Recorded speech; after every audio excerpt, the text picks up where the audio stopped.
యేసుక్రీస్తు యొక్క జన్మను గూర్చి బైబిల్లో చాలా సంగతులు రాయబడినాయి. కాబట్టి యేసుక్రీస్తు యొక్క జన్మ బహు శ్రేష్టమైంది, బహు ప్రత్యేకమైంది.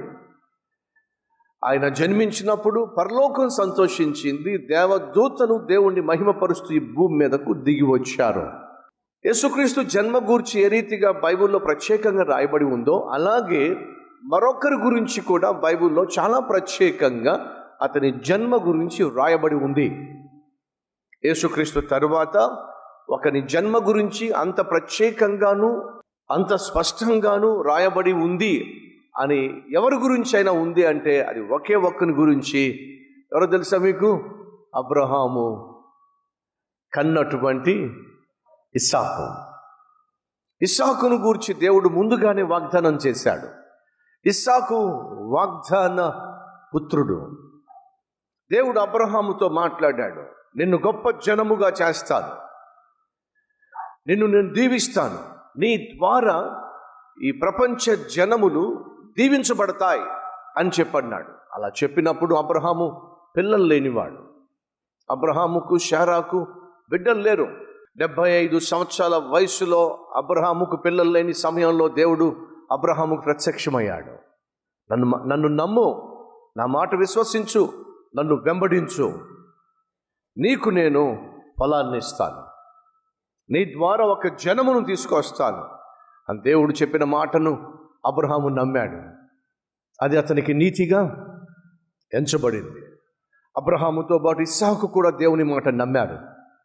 దేవుడు చెప్పినట్టుగా దేవుడు వెళ్ళమన్న చోటకి అబ్రహాము ఇస్సాకు బయలుదేరారు. దేవుడు వాగ్దానం చేశాడు, నీకు 12 బిడ్డని ఇస్తానని చెప్పి. ఒకవేళ మీరు ఎవరైనా నా దగ్గరికి వచ్చి ప్రార్థన చేయించుకున్నప్పుడు, ఒకవేళ ఒక సేవకునిగా ధైర్యంగా ఉండండి, దేవుడు చక్కని బిడ్డను మీకు ఇవ్వబోతున్నాడు అని చెప్పన్నాను అనుకోండి, అంటే అర్థం చెప్పండి ఏమిటో? ఒక సేవకునిగా, ఒక దైవజనుడిగా బ్రదర్ ఈ మాట అన్నారంటే ఖచ్చితంగా నెరవేరుతుంది. వచ్చే సంవత్సరంగా ఒక చక్కని 12 బిడ్డ ఉంటాడు అనే నమ్మకం మీకు కుదురుతుంది. సంవత్సరం అయింది, బిడ్డ పుట్ల. 2 సంవత్సరాలు అయింది, బిడ్డ పుట్ల. 5 సంవత్సరాలు అయింది, మీ బిడ్డ పుట్ల. మళ్ళీ మీరు నా దగ్గరికి వచ్చారు ప్రార్థన చేయించుకోవాలని చెప్పి, మరలా మీకోసం ప్రార్థన చేసి ధైర్యంగా ఉండండి, దేవుడు 12 బిడ్డనిస్తాడు. ఓహో, 5 సంవత్సరాలు అయిపోయింది, మళ్ళీ మొదలైంది 12 బిడ్డ అంటే మళ్ళీ 5 సంవత్సరాలు వెయిట్ చేయాలన్నమాట. నా మాట మీరు నమ్ముతారా? చాలా కష్టం. కానీ దయచేసి వినండి. అబ్రహాము శారా సంవత్సరం అయింది, 5 సంవత్సరాలు అయింది, 10 సంవత్సరాలు అయింది, 20 సంవత్సరాలు అయింది, బిడ్డ పుట్ల. ఎంతో కొంత నిరుత్సాహం ఆశించింది మన జీవితంలో. మనకు అందనప్పుడు సహజంగా మనిషికి నిరుత్సాహం వస్తుంది, సహజంగా మనిషికి నిస్పృహ వస్తుంది. ఆశించింది అందనప్పుడు, ప్రార్థించింది పొందుకోలేనప్పుడు, కన్నీరు కార్చింది కానరానప్పుడు ఖచ్చితంగా మనిషికి నిరుత్సాహం వస్తుంది. ఉన్నారా ఈరోజు మన మధ్య ఎవరైనా? అన్న, నేను చాలా కాలంగా ప్రార్థన చేస్తున్నా, కన్నీరు కారుస్తున్నా, విలపిస్తున్నా, జవాబు కొరకు ఏడుస్తున్నా, కానీ జవాబు అయితే రావటం లేదే, పొందుకోవలసిన జవాబు నేను పొందుకోలేకపోతున్నానే. దేన్నైతే అడుగుతున్నానో, దేన్నైతే ఆశిస్తున్నానో, దేన్నైతే కోరుతున్నానో అది నా కనుచూపు మేరల్లో కనిపించటం లేదే. ఎలా నేను దేవుణ్ణి నమ్మాలి? ఎలా ఇంకా నేను ప్రార్థన చేయాలి? ఎలా నేను ఇంకా దేవుణ్ణి విశ్వసించాలి? ఆయన ఇచ్చిన మాట నెరవేర్చినప్పుడు నేను దేవుణ్ణి విశ్వసించటం ఎలా? ఉన్నారా ఈరోజు ఎవరైనా మన మధ్య?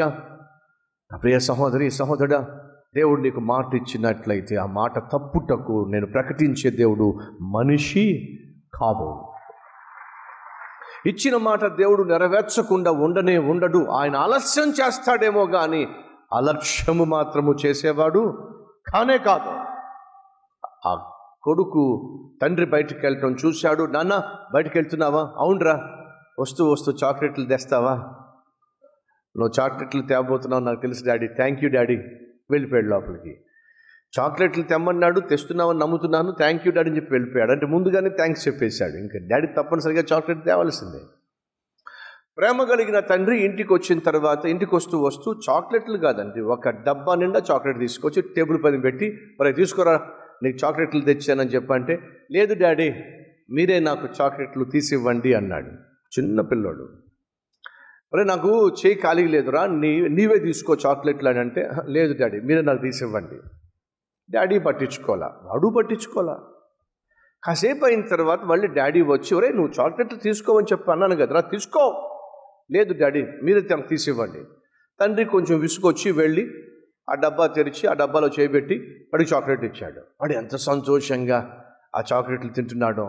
వాడిని చూసిన తండ్రి అంటాడు, ఒరే ఇట్రా అన్నాడు. ఏంటి డాడీ, నిన్ను తీసుకోరా చాక్లెట్లు అని చెప్పి నేను తీసుకోను, నువ్వే నాకు ఇవ్వు అని చెప్పావు, నేను ఇచ్చేదాకా వెయిట్ చేశావు, నువ్వెందుకు తీసుకోలేదురా అని అంటే ఆ చిన్న పిల్లవాడు అంటున్నాడు, డాడీ నేను తీసుకుంటే నా చెయ్యి బుల్లి చెయ్యి డాడీ, 1, 2 వస్తాయి డాడీ. అదే నువ్వు తీసిచ్చావు అనుకో నీ చెయ్యి చాలా పెద్దది డాడీ, నాకు బోల్డ్ అన్ని చాక్లెట్లు వస్తాయి డాడీ. కాబట్టి నేను కకృతి పడకుండా నువ్వు ఇచ్చేంత వరకు వెయిట్ చేశాను డాడీ. నా ప్రభువు నీకు జవాబు ఇచ్చేంత వరకు వెయిట్ చేయి.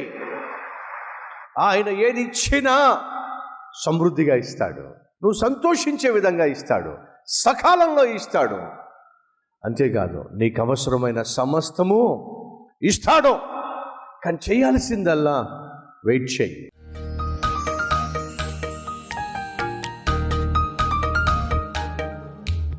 పరిశుద్ధుడు అయిన తండ్రి, కొన్ని వందల మంది, వేల మంది ఓ అద్భుతమైన తీర్మానం తీసుకుంటున్నారు. బిడ్డలను ప్రేమిస్తాం, అబ్రహాము వలె మమ్మును మేము సంపూర్ణంగా నువ్వు ఏది అడిగినా ఇవ్వగలిగిన మనస్సు మాకు ఇవ్వమని, నిన్నే ప్రేమించే కృప మాకు దయచేయమని. ఈ లోకంలో మేము కలిగి ఉన్నది ఏది మాది కాదు నాయనా, అది ప్రేమతో నువ్విచ్చిందే అనే సత్యము గ్రహించి జీవించే భాగ్యాన్ని ఇవ్వమని యేసు నామం పేరట వేడుకుంటున్నాము తండ్రి, ఆమెన్.